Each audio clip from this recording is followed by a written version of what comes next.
As reinforcements from the association arrived, Qin Yang was glad she had left team members outside.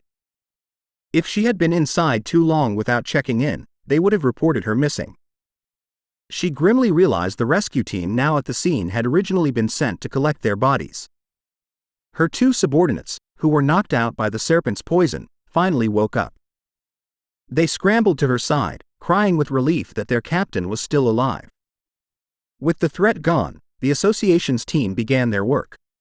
Their job had changed from a rescue to a forensic investigation.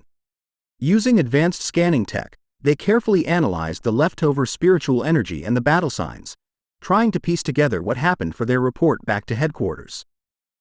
Every reading mattered, every tiny signature a clue, and the room smelled faintly of ozone and ash.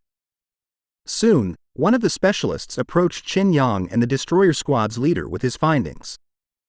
He reported that, after comparing all the data, from fighting habits to the way both monsters were killed, there was a 99% probability that one person was responsible for killing both of them. The two squad leaders couldn't believe it, their faces showing both shock and serious concern. She steadied her breath, forcing herself to stay composed despite the news. The other squad members murmured to each other in disbelief.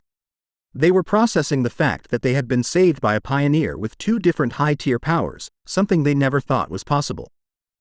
They knew either monster could have easily killed them all. Yet this powerhouse had finished them both off, seeming to use single strikes. Even though they were all in the Ghost Axe realm, the power difference between them was off the chain.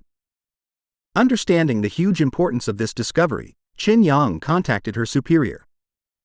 She reported that the information on her target had been significantly updated. Looking up at the hole in the ceiling, she confirmed that the mysterious pioneer from the university and the powerful individual codenamed Tyrant were, in fact, the same person. Back in his office, the association superior listened calmly to her report. After thinking about the information, he gave a new command, telling Qin Yang to pause her mission for now. He explained that the pioneer had saved her team, killed the monsters, and secured the area. These were not the actions of an enemy. He added that he and Old Han, Major Han Li, didn't agree on the matter, and for her own safety and to avoid leaving a bad impression on their powerful potential ally, she was to stop all contact with the Tyrant for the time being. While on the phone with her boss, Qin Yang, though she had agreed to pause her mission, couldn't help but add one more piece of information. She told him she had one more theory based on what happened when she had tracked Tyrant to the back mountain where he was advancing his power. Her boss, interested, asked her to explain. She explained that during that encounter, she had sensed an incredibly strong aura in the area where he was active. At the time, she suspected he might have a spiritual weapon but thought it was unlikely. However, now that it was confirmed he had two high-tier powers, the possibility seemed much more real. The association superior was surprised by this new information, questioning if the pioneer really had a spiritual weapon. He quickly became skeptical, leaning back and saying it was highly unlikely. He argued that, no matter how talented, a solo pioneer couldn't possibly have such a rare item without outside help. Furthermore, he added, the team had found no traces of a third spiritual energy, which would usually come from a separately made spiritual weapon.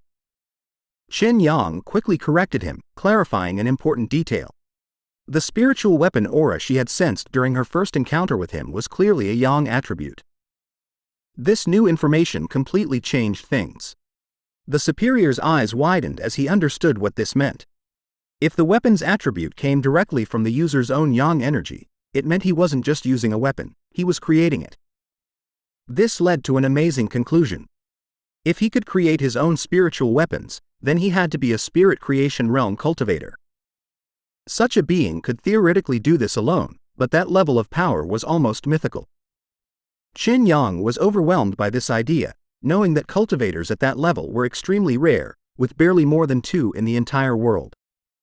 The superior then thought of an even more terrifying possibility. If this person did have a third separate attribute, it would shift the balance of power and shake the entire pioneer community. He explained that, according to all known research, different attributes within the human body makes it nearly impossible for them to exist together. So far, no pioneer had ever been confirmed to have 3 different spiritual attributes. Therefore, If the pioneer truly had a spiritual weapon, the fact that they didn't detect a third energy signature from it might actually be a good thing. As the call ended, the superior was left with a single worrying thought. He could only hope that such a powerful pioneer would never become an enemy of humanity. The thought lingered like a heavy shadow over the quiet office. Back at his apartment, Fang stood thoughtfully under a hot shower, washing away the dirt and tiredness from his recent battle. As he dried off, he thought about the current state of the world. He knew there was less than a year until the official spiritual energy revival, but dangerous monsters and strange events were already happening more and more often. He used his yang attribute to easily dry his clothes, his hand glowing with golden energy. As he thought about how many pioneers like himself had already started cultivating on their own, he thought back to the aggressive men he had met at the underground river. Realizing that once the connection between the body and the spiritual world was opened, people naturally became more sensitive to changes in heaven and earth. Even without Sha country's recognition, self-trained pioneers have generally reached the level of one-star ghost penetration realm. The fact that the government, through agents like Qin Yang, was now reaching out to wild pioneers like him showed that both sides were in a relatively peaceful phase of mutual exploration.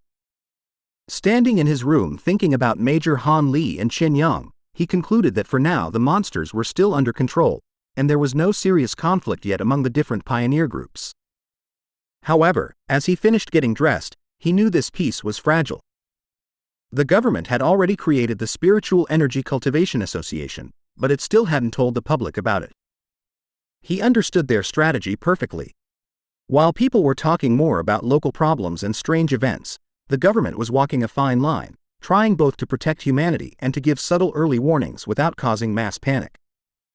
Despite his recent victories, Fang's analysis of the world situation was still grim. He knew the problem was the government's lack of confidence to officially start a full-scale cultivation era. With such a huge population, he understood that once the full truth was revealed, society would likely collapse into chaos and death. In the current state, even official pioneers couldn't stop the inevitable chaos, and the mix of internal problems and external threats from monsters would only make things worse. He admitted that the government's gentle, careful approach wasn't wrong, knowing that human fear and panic could be more destructive than any monster. However, what truly worried him was how fast the monsters were developing, which was far exceeding his expectations. He reviewed the information on the creatures he had just fought. They were a typical mutated product of dark attribute contamination. From touching the black mist, he could tell it belonged to a subbranch of the dark attribute, known as the shadow attribute, a natural enemy to pioneers. However, these anomalies are far more intelligent than typical exotic beasts. They not only feast on humans, but pioneer bodies are a great nutritional source for them.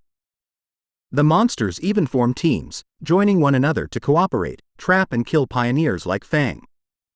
He knew, however, that these creatures were still much weaker than the true dark-type monsters he remembered from his previous life, monsters that could destroy entire countries on their own. Still, the close call was a serious reminder of the growing danger. He was certain that if he hadn't been there, Qin Yang and her entire squad would have been wiped out. A bit of hope sparked inside him as he thought about the system's wording. The fact that the dark attribute was only temporarily non-absorbable suggested that, once certain conditions were met, he might be able to use its power himself, a possibility that could be key to winning in the future. He reviewed his current abilities.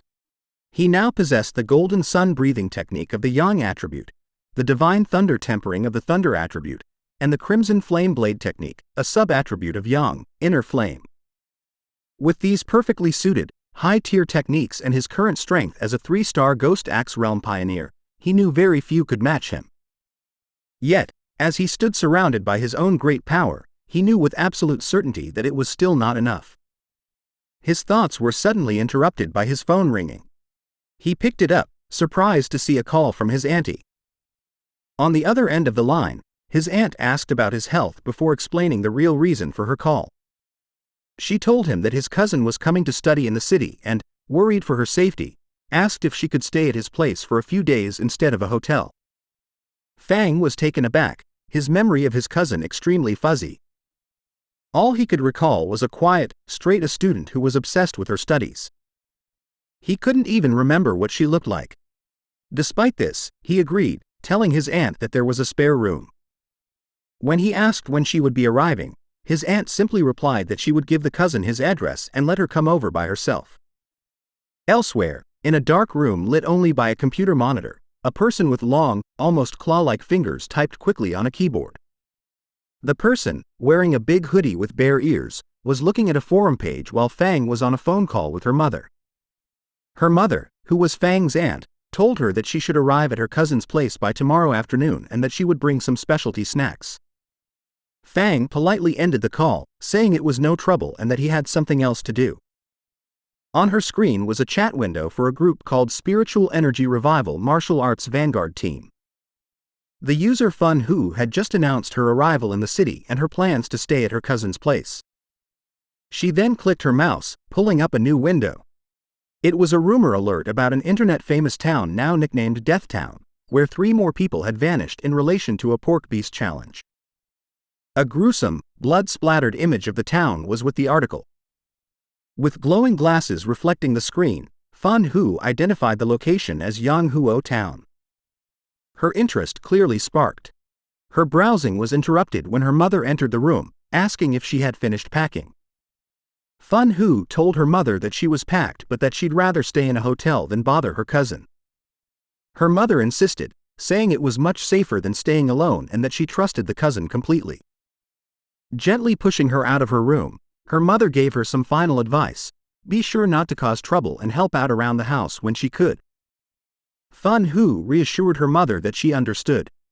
Once the door was closed, Fun Hu let out a small sigh, preparing herself for the visit. She thought of it as just one more hurdle to overcome. Adjusting her glasses with a flash of determination, she resolved that, no matter what her cousin was like, he couldn't possibly be more difficult to handle than a monster. The next day, under a bright blue sky, a young woman with long, dark hair and glasses pulled a suitcase toward an apartment building. She checked her phone, confirming that the map had led her to the correct destination. Looking up at the building, she murmured to herself that this must be the place, ready to finally meet the cousin she barely remembered. As Lin Yi stood outside the apartment building, Fang came out carrying a bag. She called out, asking if he was her cousin. He stopped, surprised, and asked if she was Lin Yi to confirm, though he admitted to himself that he didn't recognize her at all. An awkward silence hung between them for a moment. Later, inside the apartment, they sat on the couch making polite conversation. Fang asked if she was in the city for a summer camp, which she confirmed. He told her to let him know if she needed anything, and she thanked him. After their brief chat, he gave her the key to her room, which was across from his, before going to his own room. As she watched him leave, she felt relieved, thinking her cousin seemed easy to get along with and wouldn't get in her business. However, Fang was not clueless.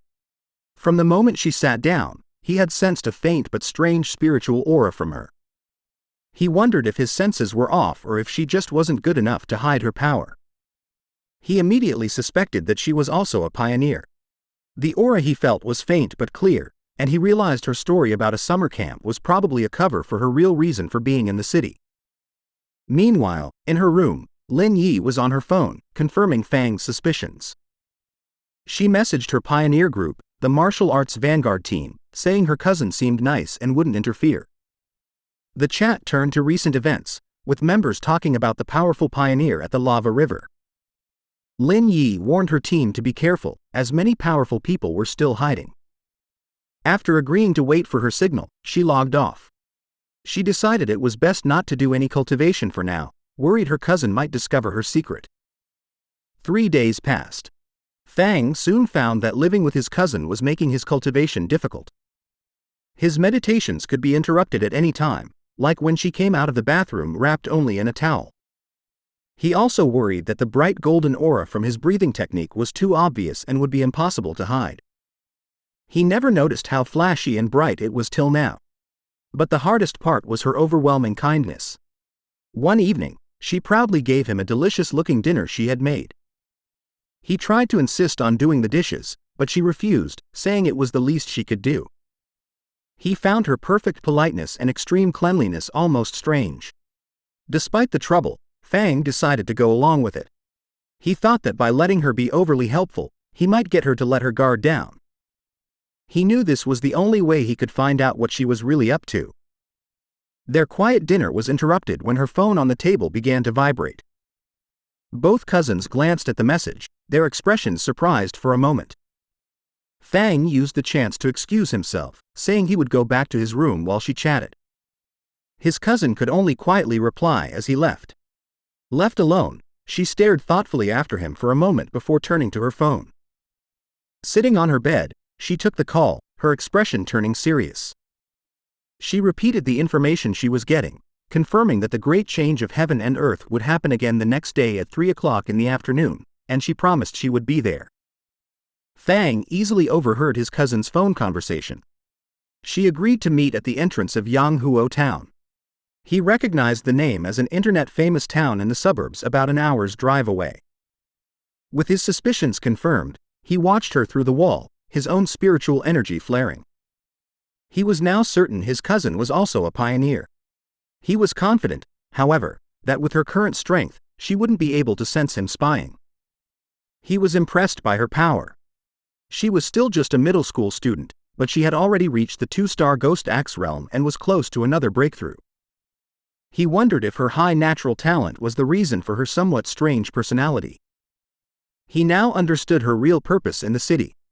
The summer camp was just an excuse. She had learned about the coming great change of heaven and earth and had come to be at the center of it. He knew that every one of these great changes was a chance to get a new technique to increase his own strength. He wondered what kind of power would appear this time. In the end, it didn't matter.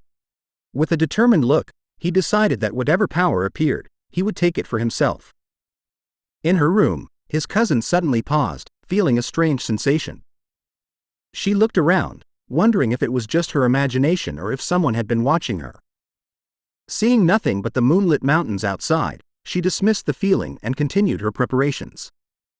The next day, the town of Yanghuo was buzzing with activity, with its mountains in the background. At the town's entrance, Lin Yi met a friend from her pioneer group. The friend playfully teased Yi about her cousin, asking if he was handsome. Yi replied that he was a good person, but just an ordinary-looking guy. Her friend sighed in disappointment. Just then, another woman from their group arrived, a redhead in a purple dress. She reminded the first friend that Yi herself had always said she was just an ordinary person. With the rest of their team there, a man sitting nearby with 2 other team members announced it was time to get to business.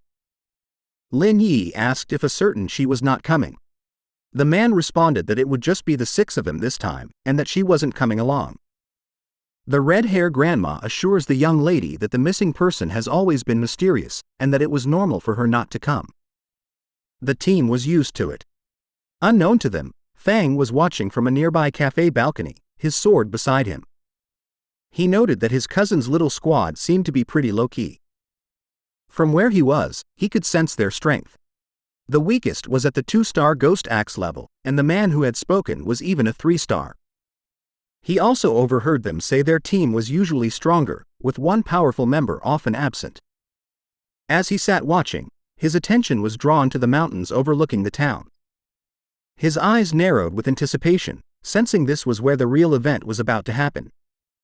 High in the mountains, the great change of heaven and earth finally happened.